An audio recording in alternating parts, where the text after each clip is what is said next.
Hello, hello, hello. Welcome, everyone. I'm so glad you're able to make it out. My name is Lynetta Barnes. I am the president of Sickle Not Broken Foundation. That is one of 3 foundations, and you'll get to learn more about the other 3. First, we want to just say again, welcome. We thank you for coming out. We know with the traffic, with life and everything that goes on, it's sometimes hard to make it out to events like this or to sessions, so we thank you once again. A little bit about Sickle Not Broken Foundation is that we primarily focus on the youth, those about 12 to 21 who are transitioning through life. It's hard already to transition from childhood to adulthood, but when you have sickle cell, that's even another component. So that's kind of the focus of Sickle Not Broken, along with educating healthcare providers and helping with genetic trait counseling. Today, we are hoping that today all the educators that were able to make it out will help make an impact on the system, so to speak, right? All our children with sickle cell are in either elementary or secondary or going out to college, and we're finding that there is a lot of disparities that they face in being successful in the education department. So you'll learn more about something called the Nevada State Action Plan. And pretty much we are encouraging and empowering the educators to be a part of this Nevada State Action Plan so that you are a part of the process. We don't want to just be doing stuff and then drop it off to you and say, hey, do it. We want you to be at the table, help make it happen, and help promote it to be what you need it to be as the educator. So with that being said, I am going to introduce the amazing Ms. Pamela White, and she will take us to the next part.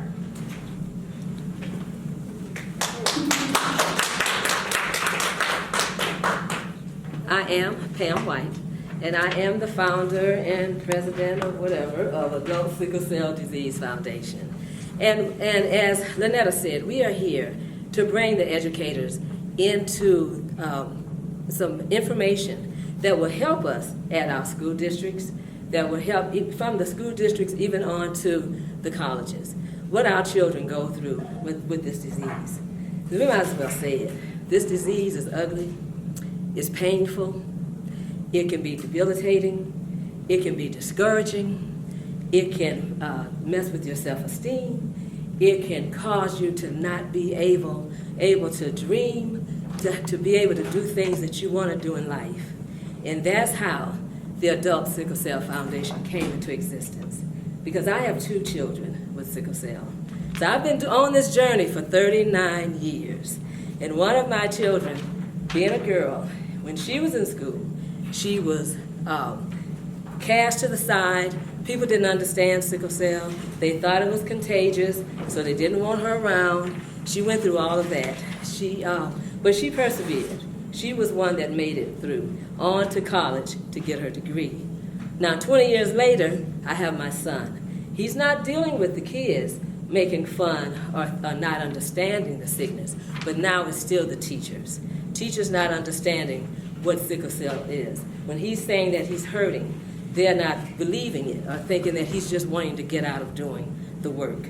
And also, even with his doctor, the doctor didn't believe because the fact that he has the hemoglobin SC disease and not SS, they were saying that he should not be in as much pain as he was in. So those disparities is what he was dealing with versus the disparities that my older daughter was dealing with. He's now 20. So here we are. This organization has come into existence because we want to bridge that gap, like Lynetta was saying, teaching the kiddos about their bodies and teaching them to be, I'm going to say, being advocates for themselves, even at this age, and encouraging and educating our educators so that when these children that we're talking about that have the sickle cell disease, they're in your schools. They're in the classrooms. The teachers are dealing with them, working with them, and not really understanding this disease. So we brought the educators together so that you can be one out there, just like us, being an advocate to explain to the teachers what this student is going through. We want to bridge that gap so that their self-esteem can rise. They're knowing that when they leave Dr. Rashid's office, where they're in their comfort zone, they are being treated well, they're getting everything that they need, And now they're having to come to this adult world. We're hoping that our dream is, or our vision, is to, our mission, in other words, is to make sure that we have providers on hand for the adults that need them, that we have the hematologists that understand, that we have a hospital that they can go to and get all of the treatment they need and not have to deal with the disparities of being called a drug seeker, or even when that kiddo leaves Dr. Rashid's office and now they're out there, they're 21, 22 years old and told, oh, your life expectancy might just be 30. You know, all of this stuff is discouraging. But we come to bridge the gap so that they can live their best life, and knowing that we are here to support and to serve, and that the adult community will come together. That's our vision, that the adult community will come together, that everybody that have sickle cell can come and glean from each other, learn from one another, encourage one another. That is what we would like to see. And we're hoping that all of you will come on board and help us with this vision and this dream that we have. Because we want our people to be able to see past the pain, dream past this disease, and move forward in all of this. Thank you.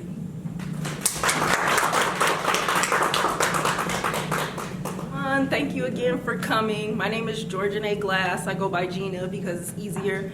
I'm the former president and founder of Dream Sickle Kids Foundation. I'm now the executive director. We are the first sickle cell foundation in Nevada. So what we focus on is the children 0 to 12 and supporting the parents and caregivers that are raising these kids with sickle cell disease. I have a 4-year-old that has sickle cell disease, type SS, which is considered the most severe. And I also have an 8-year-old niece who has type SC that lives in California.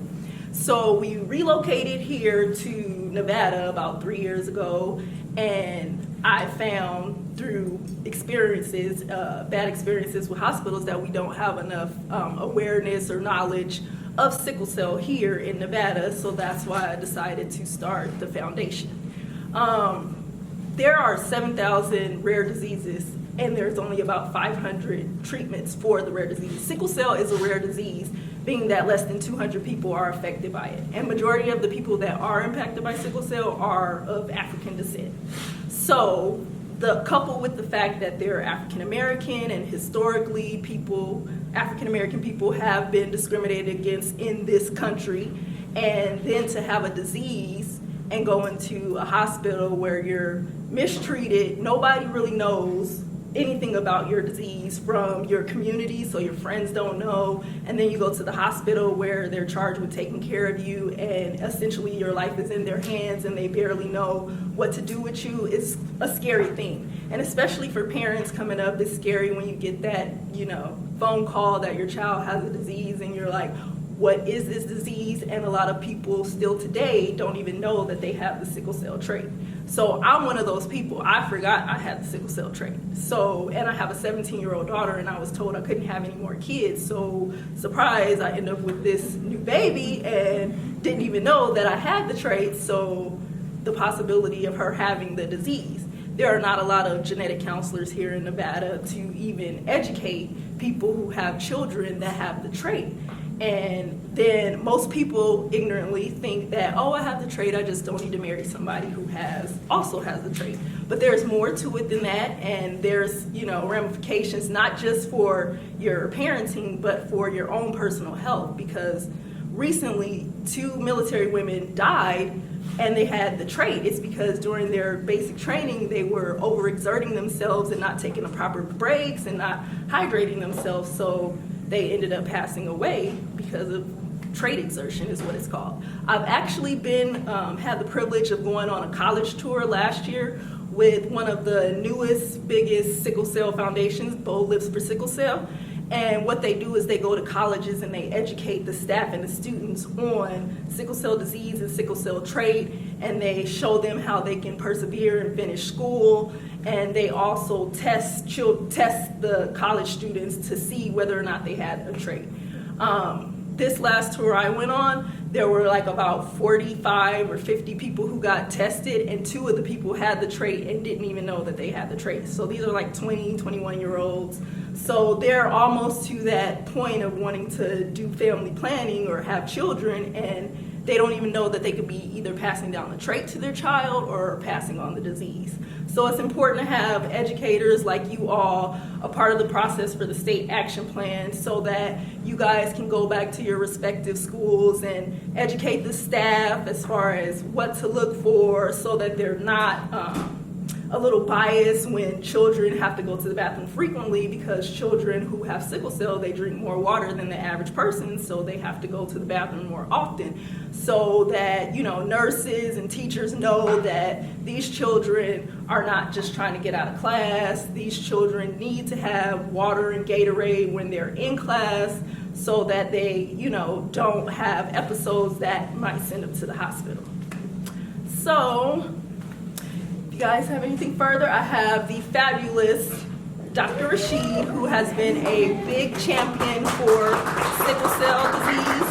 And I actually just seen her in Florida at a big sickle cell conference, so she took her vacation to go actually do more work. She's, you know, incredible, and she's been a great advocate. We recently got a sickle cell bill passed here in Nevada. It's the first sickle cell bill in Nevada, and she was one of the champions behind the bill.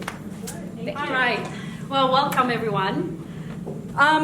Just a show of hands, how many are actually in education or are teachers or have the opportunity to educate students or other people in the community? Great. That's what we want.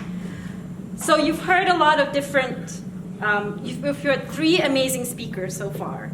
And they are so passionate about the community, about people living with sickle cell disease, children and adults, that they themselves have created foundations to help these people who are in need.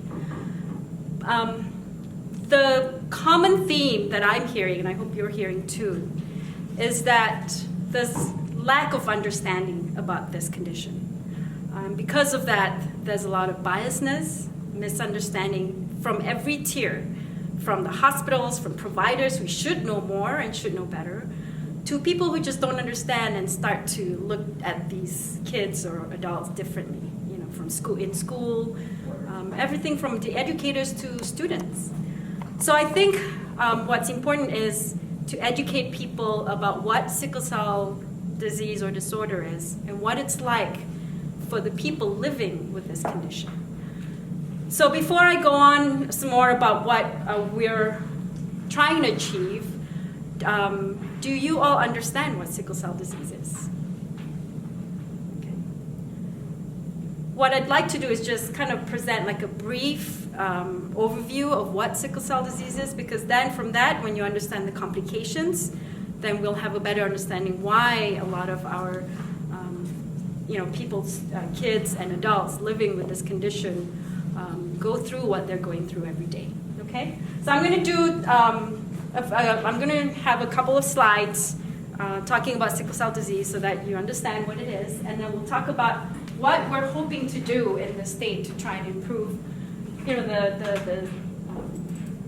the lives of these individuals with sickle cell. All right, so as I've been introduced, I'm Dr. Rashid. I'm the director of Sickle Cell Disease Program here at Cure for the Kids Foundation, which is a nonprofit organization. And we see mainly pediatric patients, so children, but we do also have quite a few adult patients that we haven't quite been able to transition to adult care because of the lack of good adult care for our sickle cell kids or patients. So I would like to hopefully just increase everyone's knowledge concerning sickle cell disease, including complications and the current treatments that we have. First of all, who gets sickle cell disease, right? There are millions of people throughout the world that are affected by this condition. Mainly those of common ancestry from sub-Saharan Africa, Spanish-speaking regions in the Western Hemisphere, South America, Caribbean, Central America, Saudi Arabia, India, and then the Mediterranean countries such as Turkey, Greece, and Italy. That's a major, big global area where this gene inheritance kind of come from. So if you think of that group of people, that's like majority, quite, I guess the minority in the United States, but it's majority in the whole world. In the United States, though, the exact number of people living with this condition is not quite known. However, through the partnership with the CDC that did kind of a surveillance, they estimated that there are about 100,000 Americans living with sickle cell disease. Now, this number has been a few years now. I mean, we've been quoting this since 2014. So I'm sure there's a lot more now. We just don't have the registry to know the exact numbers. The disease or the actual condition occurs in about 1 in every 365 Black or African American births, and 1 in about 16,000 Hispanic American births. Now, 1 in 13 African American babies are born with the sickle cell trait. That's quite a lot there. It's just under 10% of African American in this country carry the gene. Most of the adults don't even know they have this. So how do you pass it on? To have the disease, you have to have both parents carry the trait. The trait means either both have sickle trait, or one with sickle trait and the other with a different hemoglobin trait that can pair with the sickle gene, causing a form of sickle cell disease. So if both parents carry the trait, there is a 1 in 4 chance of having a baby with sickle cell disease, right? And what is it? So it's an inherited red blood cell disorder. What happens is that single gene mutation that occurs causes, the medical term is polymerization of the protein. So instead of the red cell proteins or the hemoglobin proteins occurring in a bundle or a globulin, when it sickles, it becomes long, elongated, or polymerized. And this shape, let me see if I have a pointer. Oh, yeah. It's right here. Can you see the mouse? Yeah. Okay. So instead of a round red blood cell, it becomes this long shape that the first physician that described this called it a sickle shape. That's that knife that they use to cut grass. Or our kids sometimes say banana shape or a crescent shape. When it's in that shape, then a lot of things happen to these red cells. First of all, it's more stiff, so it doesn't maneuver that well through tiny blood vessels. So then it causes blockage or occlusion of the blood vessels. And then that's where they get crisis, because then the red cells can't carry oxygen to the different organs. So here's another diagram of this. And you can see there's a lot going on where there's a sickling crisis there. Not only are those red cells all blocking the pathway, if you like, the blood flow, then it's causing inflammation, because now that area is in crisis. So it's trying to recruit the white cells, which are basically your cells that help with inflammation or try to correct things in your bloodstream. Now it's coming and it's releasing all these cytokines or chemicals that causes more inflammation. All in all, this can cause restriction, affects the blood flow, hence affect oxygen level to the tissue or organ that it's supplying. And then over time, it causes damage to that blood vessel, and so you can have chronic problems as well, and then possibility of organ damage in the future. So on your left, or my right, is the shape of a normal red blood cell, and on the other side, you can see there are some of that sickle cell shape. And what happens is, because the red cells are not normal, it breaks apart faster, so these individuals or these patients get anemia. Because of its rigidity and that odd shape of the red cell, it causes blockage, then you have vaso-occlusion, right? And then you get all this inflammation in there. So all that is like a cycle that causes pain, affects the blood vessels, affects the organ, and anemia causes a lot of fatigue and tiredness and difficulty, especially in concentration. So that's why some of our kids or adults even have a hard time concentrating in school, being able to function well at work, and even trying to remember to do things or to keep appointments or to take their medication. It's been sometimes a struggle. So this is just a diagram of our body and where they can potentially have complications. Everything from blood flow to the brain, if that's affected, they can get a stroke. Blood flow to the lungs, if that's affected, they can get what's called acute chest syndrome, where the lungs not getting enough oxygen, and these are severe complications that can potentially cause death. Then there are other organs that over time, acutely they may not cause a problem at that time, but over time, if the sickling complications occur in them, they can have or lead to chronic problems in the future, like the liver, the kidney, heart, the muscles, the tissue, like the skin, causing skin ulcers, so on and so forth. All right? So the effect of this, things that can trigger, this multitude of triggers, dehydration triggers it, infection, cold, flu, low oxygen levels, sudden changes in temperature, strong emotions, stress, anger, depression, and then going through medical procedures.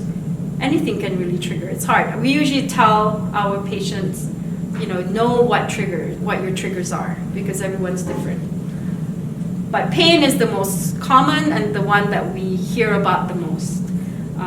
The pain that they describe is very severe, that some women say that they'd rather give birth, go through childbirth than experience the pain from a sickle cell crisis. And I have older kids that can describe it, saying that it's like if they had a fracture, I think that fracture would, the pain from that is probably less than what they experience from sickle crisis.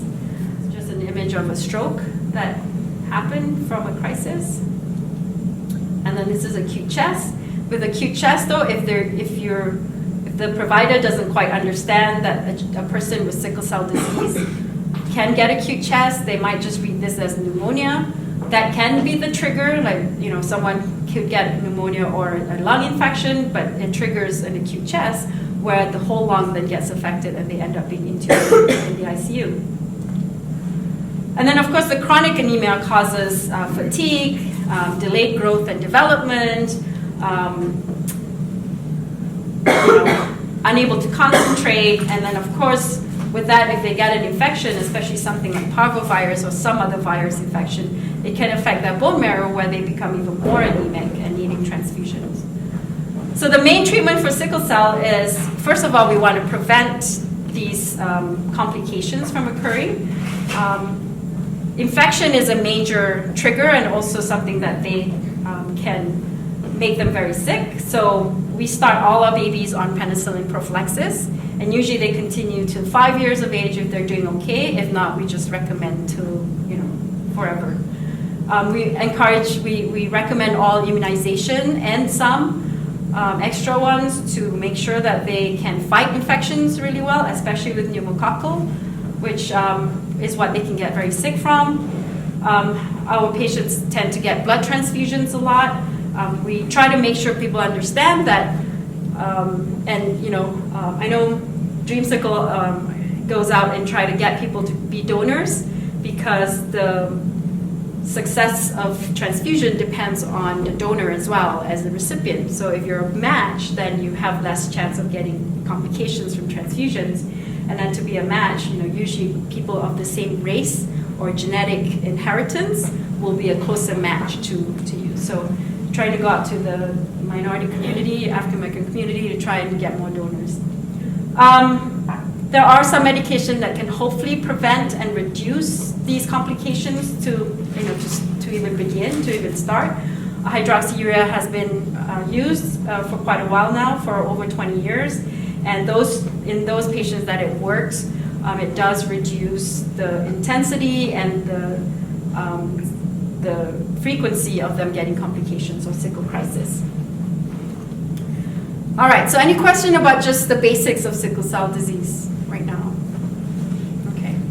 So you can see that it affects every organ, and because of that, because of chronic condition, these chronic anemia, chronic pain, a lot of individuals living with sickle cell have a hard time even functioning on a daily basis, and they're misunderstood. You know, they look normal, right? They're usually in between the crisis. They're fine. And so when they come to the ER and say they're in pain, you know, they don't see, people don't understand what's going on inside their body, and they just say, you're here again, you know, what can I do for you? What do you want me to do? What medicine do you want this time? And having that said to you, having that, you know, every time you go and seek help makes them depressed. It's like, you know, you just don't want to deal with this, people. And a lot of our patients just don't want to go and seek medical help. So I think a lot of these issues are because people don't understand. So again, education comes into play. And so because of this, the way things are right now, the federal government has, well, you know, we're trying to improve the state of basically our patients with sickle cell, people who are living with sickle cell disease. And so through some federal program, and I'll go over that, we're trying to see if we can come up with a state action plan, at least for Nevada, that will cover how we can improve, you know, how people with sickle cell disease are treated, both medically and also, you know, emotionally and so on. Any questions about that? The first slide. Yeah. Dr. Nick, what's the occurrence of misdiagnosis? Just guesstimate. So, not so much misdiagnosis. In this country, all newborns have the newborn screen, so they're diagnosed from birth. The problem is someone who's older. So conditions that aren't as severe, like say hemoglobin SC, if they're not diagnosed at birth, sometimes it's not thought of. You know, if they come in with pain, it's not the first thing because it's not a common condition. As Gina said, it's a rare disease. So they don't think about sickle cell as the first thing. You know, they start thinking about rheumatological conditions, they start thinking of other things. I had a patient who was diagnosed in the newborn screen, but I guess her pediatrician didn't understand how to read it correctly. She had SC disease.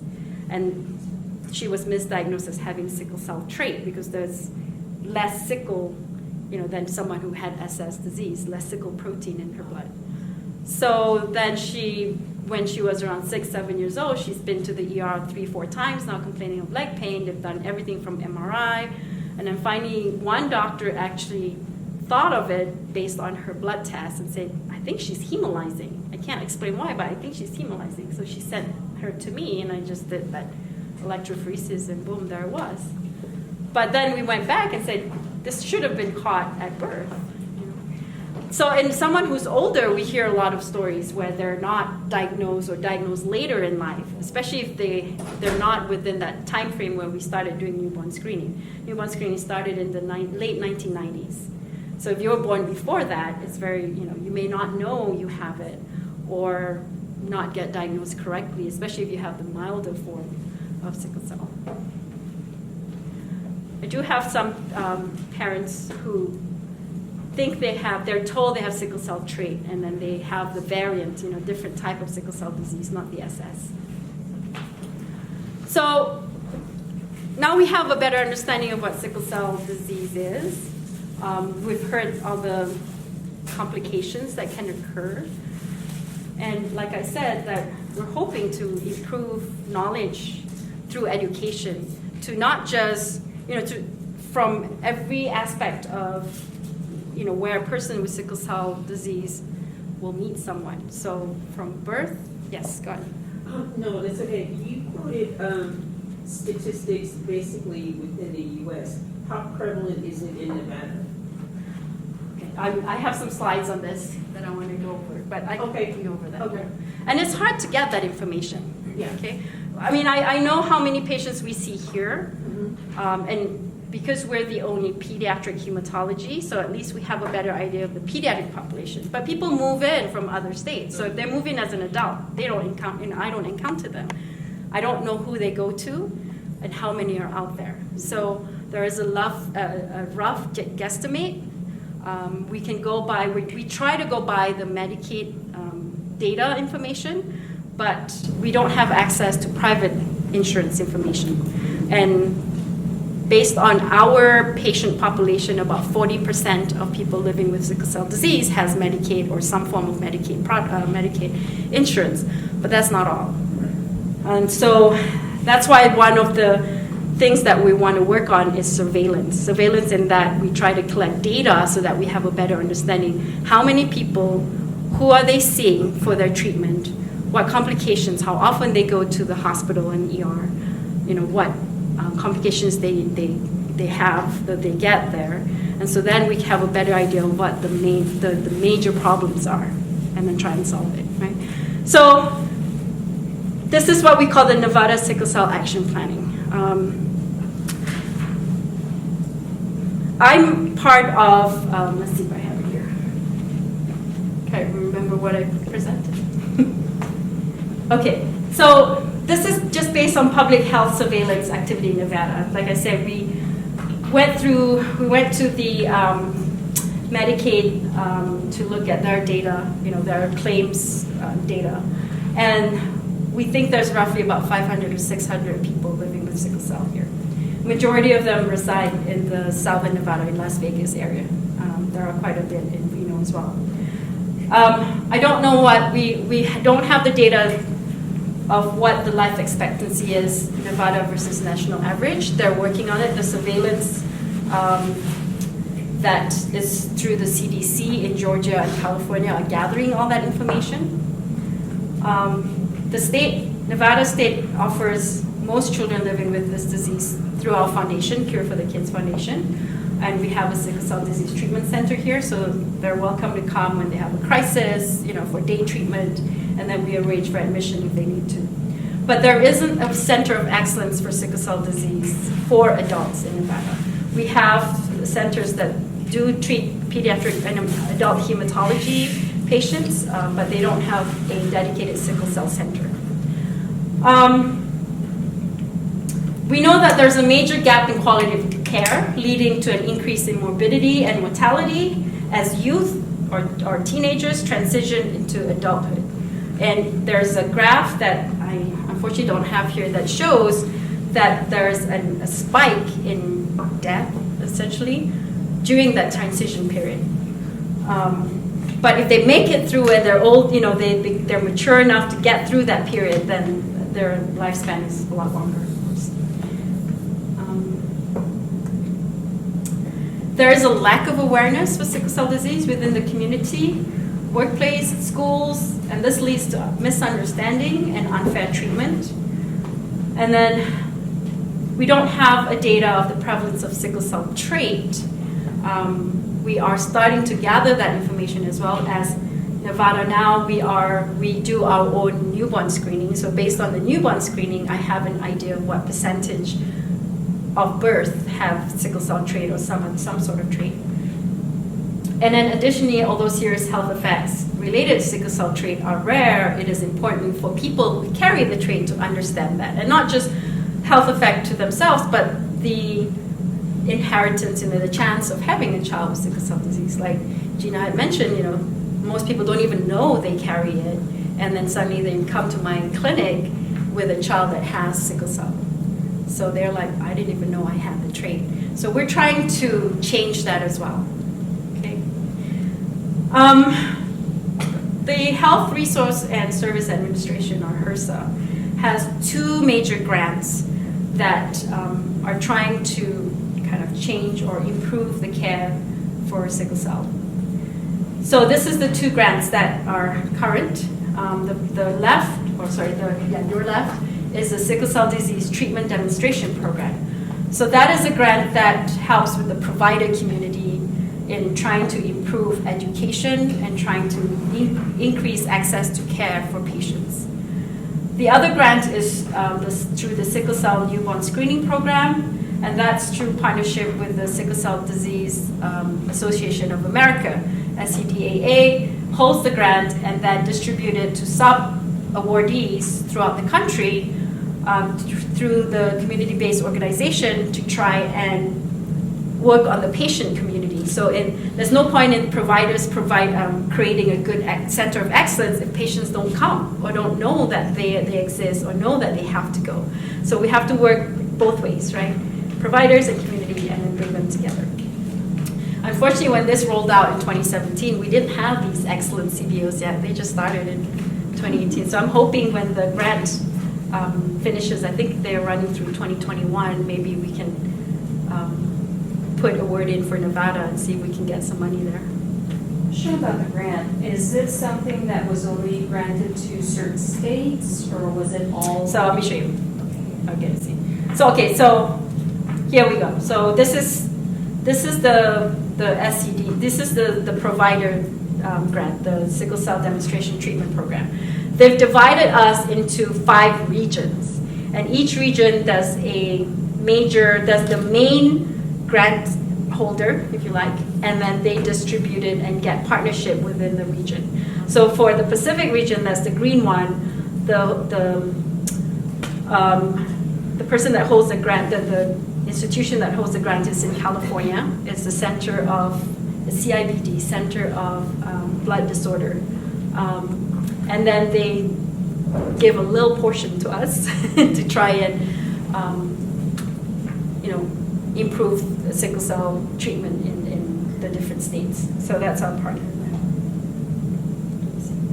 So the goals here are to basically, like I say, increase number of providers treating individuals with sickle cell disease, and then making sure that they use the NHLBI guidelines and not just do, whatever they feel like doing.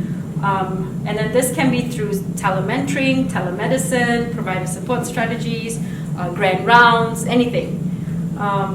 And then also develop and implement strategies to improve access to quality care. This is through engagement partnership with the CBOs as well, with the community-based organization.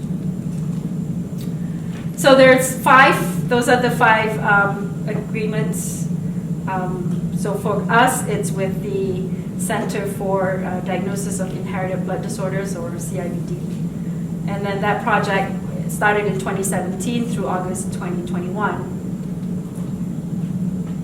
So one of the requirements is for us to develop a regional sickle cell action plan and work with state partners. And so that's why we have been pushing this action plan for our state. And then this is the Pacific Sickle Cell Regional Collaborative. I'm one of the PIs. I am the PI or the primary investigator for Nevada through Cure for the Kids Foundation. Question, does that mean that this grant goes from 2017 to 2021, so it won't be opened up again until 2021? Correct. So we only have a small piece of the pie. That's where we are. Yes, That's it. it's very little. It's like a token.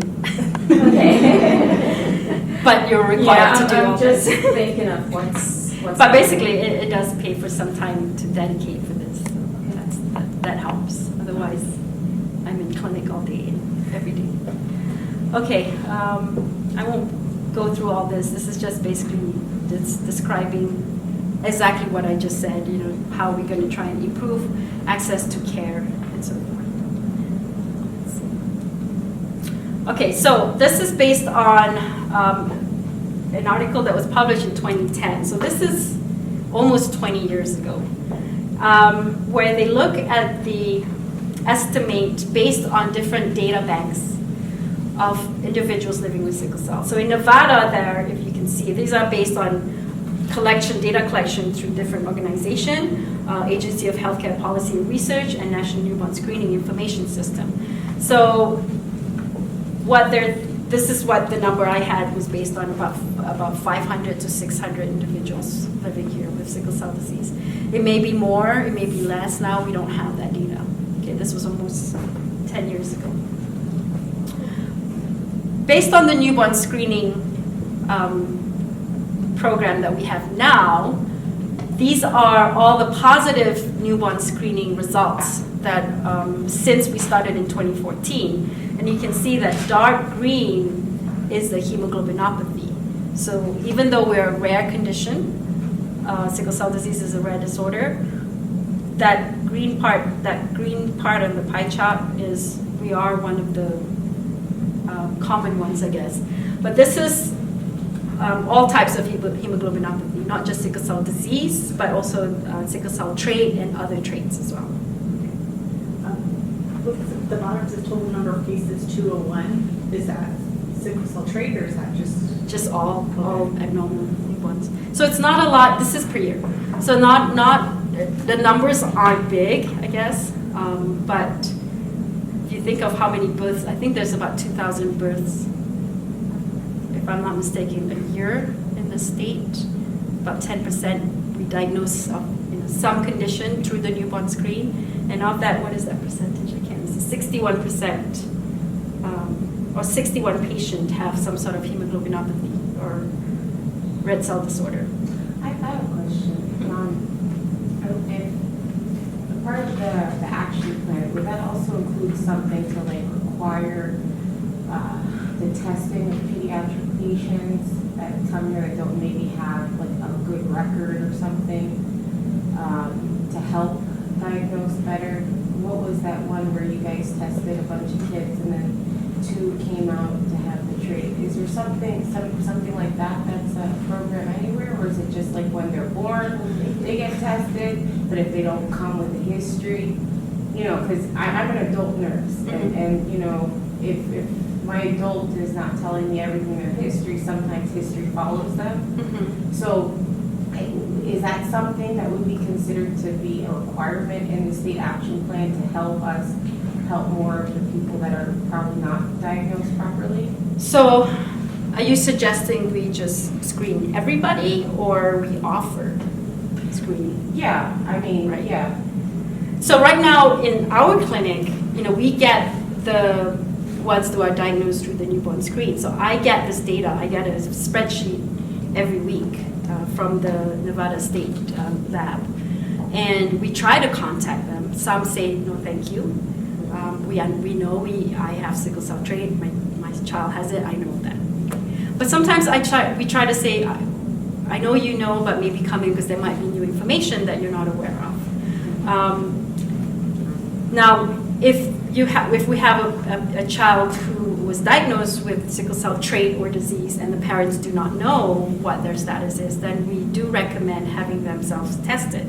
Right now, it's hard for me because of the insurance situation for me to offer that test here because we are a pediatric clinic. They have to be a patient of us because we're not a lab, we're a clinic, for us to test it.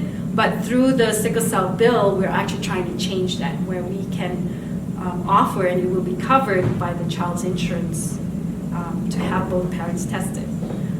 So there are other programs where I'm hoping that will arise from this sickle cell action plan where we can offer more testing even in colleges or at other levels. I was gonna ask about adults. Right. As far as, say, hey, because when I, even nowadays, my kids are 8, 9, and 11, so at the beginning, I didn't know I was a carrier of cystic fibrosis until I was offered genetic testing.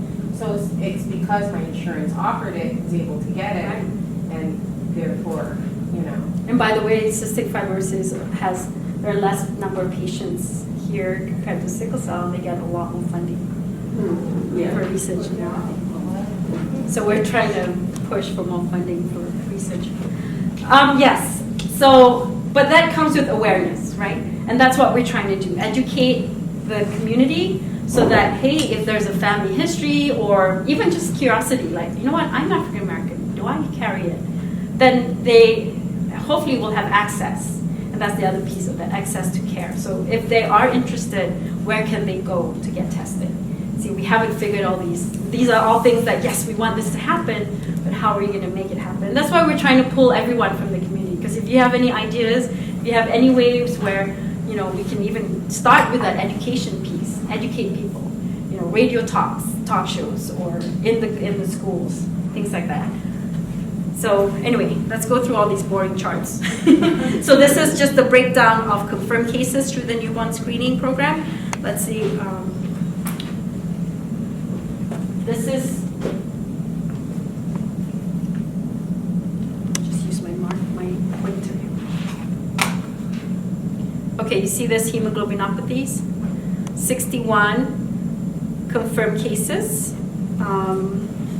This is actually over 4 years, I'm sorry, not 1 year. And then on this corner here are the hemoglobin traits. And FAS is the sickle trait, and that's the highest percentage of patients diagnosed with hemoglobinopathies, with red blood cell traits. But all these traits combined with a sickle trait can result in a sickle cell type of disease in a child. Okay. All right. So how can we, how can we create this action plan? How can we improve things? I looked at this with our partners, you guys, and trying to figure out what's the best way to break this down, because we can't all do everything. I can't be out there trying to educate everyone. You guys can't do that either. So and I looked at Michigan and California state action plan, and I think this might be the easiest way, and if you guys have other suggestions, I'm very open to. This is not my state action plan, this is ours. So the first is to divide it into 3 different work groups. The community needs work group, so that's just through community-based organizations, teachers, educators. Sorry, let's go back. Community needs work group, yep. And then policy work group. Oh, I should have. Clinical needs, sorry, I'm not even reading my own slides correctly. Community needs work group, clinical needs work group. So clinical will be the providers, doctors, hospitals, and all that. And then policy workforce. So that's where we make changes in the law, in trying to get more funding, and trying to, by creating the sickle cell bill, for example, right? So the community needs work group, the first goal is to increase education and awareness. And my vision is to do this in every aspect, every way that we can. Okay? So for educators, for teachers, one example is to increase awareness of sickle cell trait and sickle cell disease. And by incorporating the condition maybe as an example in biology, for example, when they learn about genetics, why not use sickle cell as an example, right? That's just one example that I can think of. So just raising public awareness through coordinated activities.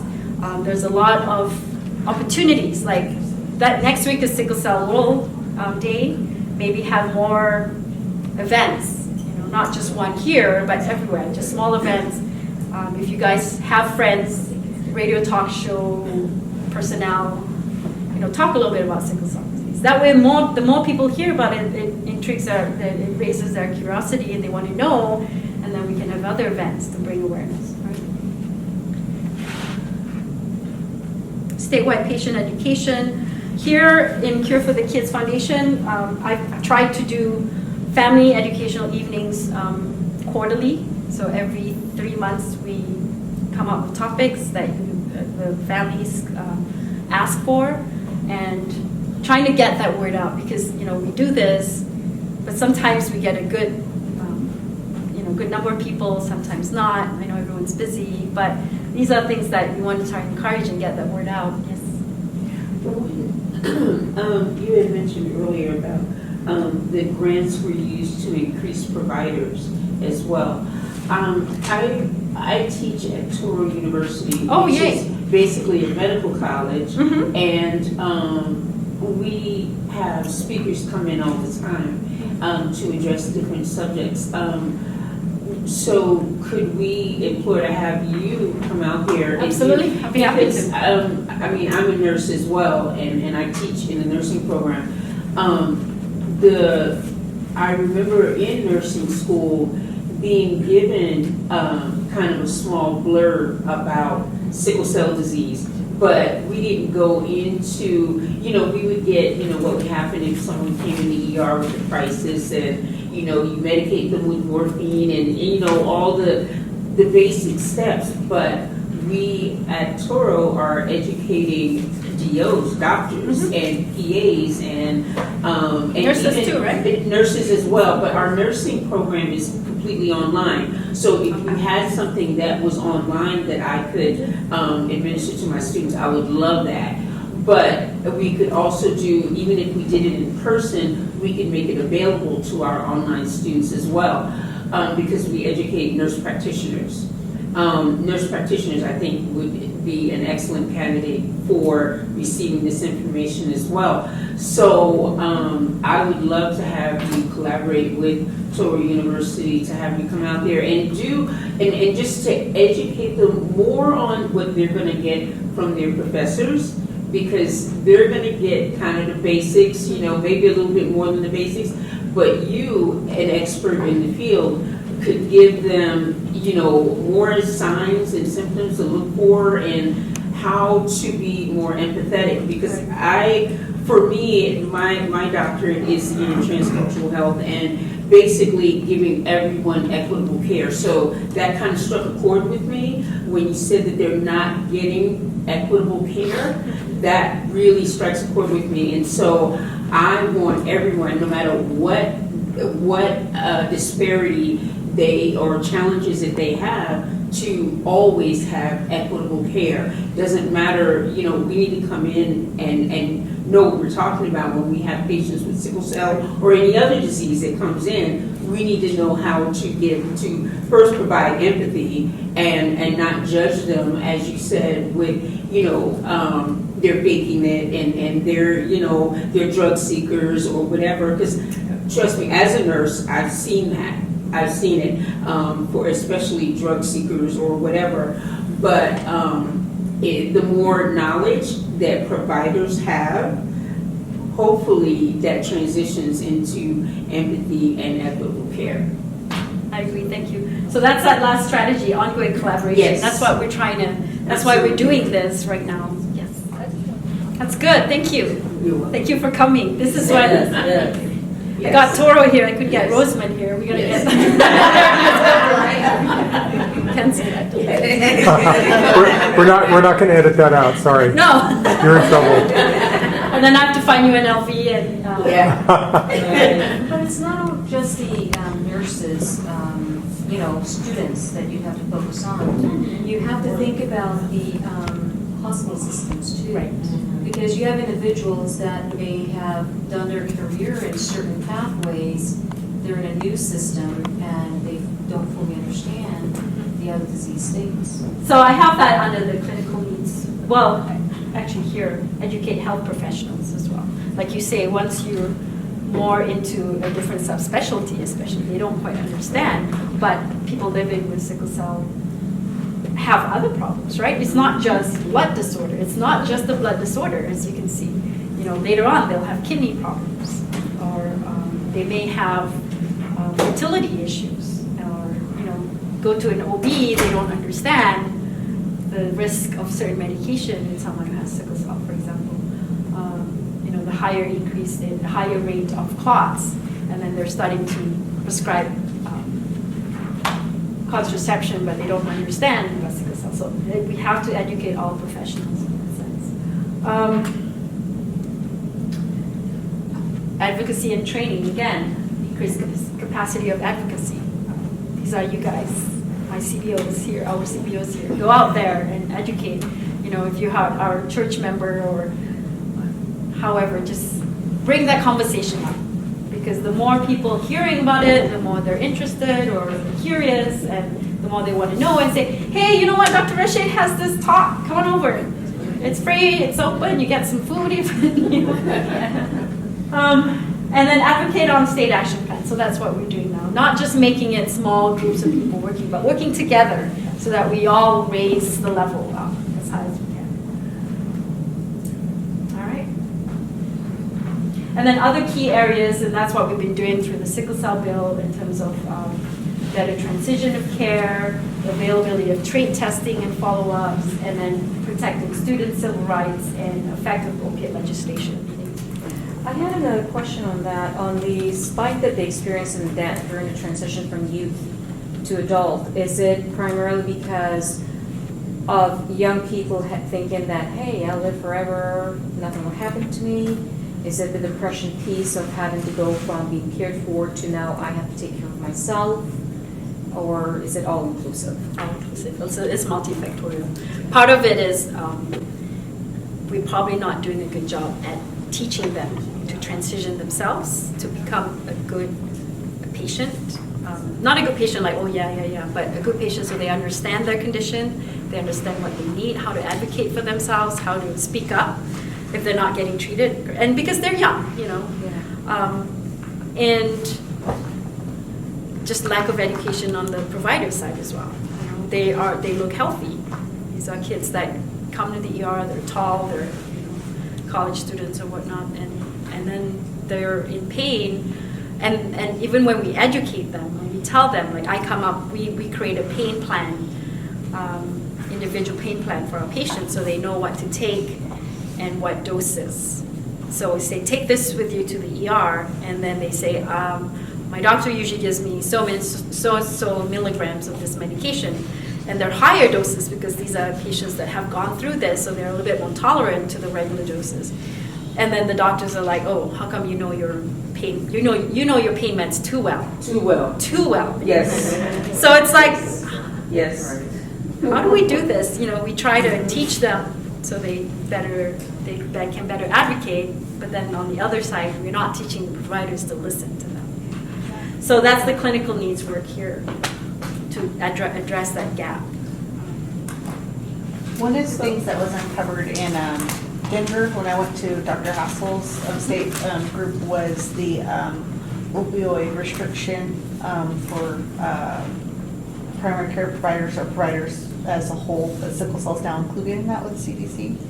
And so I'm hearing a lot of hemoncs tell me that, well, I don't want to really necessarily treat a lot of sickle cell patients because I'm going to get flagged on that Right. list. And we're working on that. I know California has worked through that. We're Yeah. trying to work on that through the sickle cell bill. Yeah. It does cover that, they'll get the medication they need without any restriction of quantity, right? Yeah. That's one of them. Okay. So that was. I think there's other groups that are also working through that have subscribed to that bill, because when you think about oncology, pediatric patients, hospice patients, there are a lot of other diseases that the threshold is so high and the pain levels is affecting a lot of people right now. Right. I mean, it was well-meaning. Yeah, it because was of the well opiate intended, epidemic, but well-intentionally. unfortunately, It doesn't look at individual groups. Yeah. in that sense. I'll be really quick. I work at Clark County School District, so I just text some of my science teachers and I'll be happy to go. I did give a talk to the school nurses Uh-huh. I think you had like a mandatory training once a year or something. they have it. And so we get that awareness at the beginning of the year, but in their genetics unit, because they're more of the NGSS standards, the standards change. So their whole entire genetics unit, they do cover the sickle cell. So just having that shift right there in CCSD. So pretty much all the science teachers they develop a unit. They're working on it now over the summer. So I just text to make sure. Make sure because in terms of inheritance, like to learn genetics through inheritance, it's very straightforward. So, kids can see it. It's just, 1 in 4 chance of getting. So it's nice to know that they are covering it now Good. because it wasn't Before, okay. All right, Lynetta. Come on. I know, I do. Okay. So amazing. I can leave you guys to discuss more. Not to leave us. She's a gatekeeper. Yeah. So first, before I give this information that Rashid asked for, we just want to give you a round of applause. Oh, thank you. Oh, no, thank you for coming. Not only is she doing this, but she's been working tireless for these last years, just giving up all her personal time from her family, from her current day-to-day routine, to really focus on the sickle cell anemia. She has no one personally in her family with sickle cell, but she's given so much throughout a lot of stuff that she does.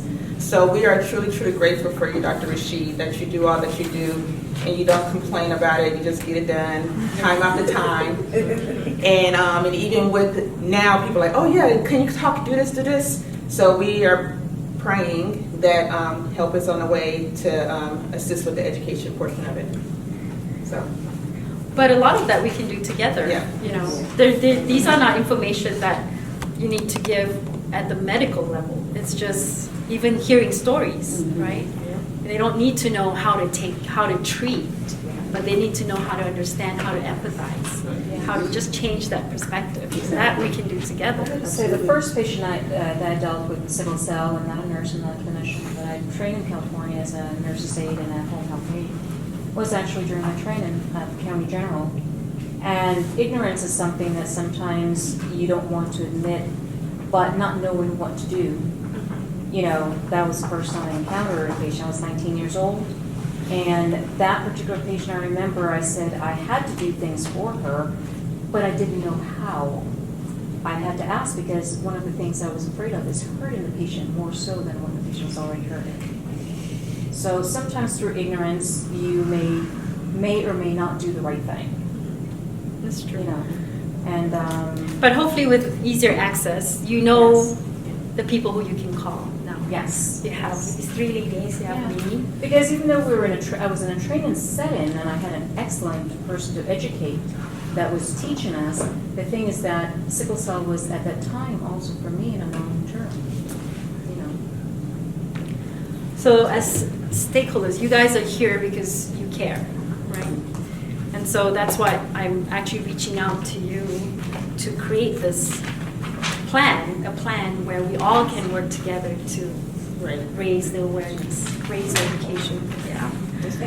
So we're hoping this is one of many sessions and get-togethers like this. Tell your colleagues, bring them Right. next time, or tell them if you can't come, say, oh, there's another session, we'll figure out the dates and time. Go to that and listen and ask questions and come up with ideas. If you have any ideas, actually, I should get my card. But Yes. yeah. And email me if you have any thoughts or ideas. We're very lucky to have Novartis here. They have a lot of information. We're providing a talk next week.